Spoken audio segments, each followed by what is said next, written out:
இன்று 30 ஜனவரி 1862 அமெரிக்காவின் முதல் இரும்பு கவச போர்க்கப்பல் USS மானிட்டர் USA 1902 முதல் ஆங்கிலோ ஜப்பானிய கூட்டணி லண்டனில் கையெழுத்திடப்பட்டது.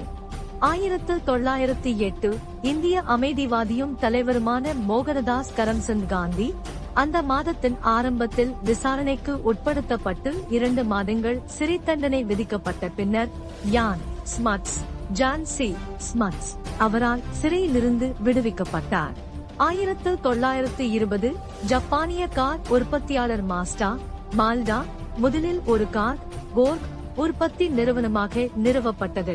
1948 பிரிட்டிஷ் சவுத் அமெரிக்கன் ஏர்வேஸின் டியூடர் 4-ஸ்டார் டைகர் பெர்முடா முக்கோணத்தில் மர்மமாக மறைந்தது.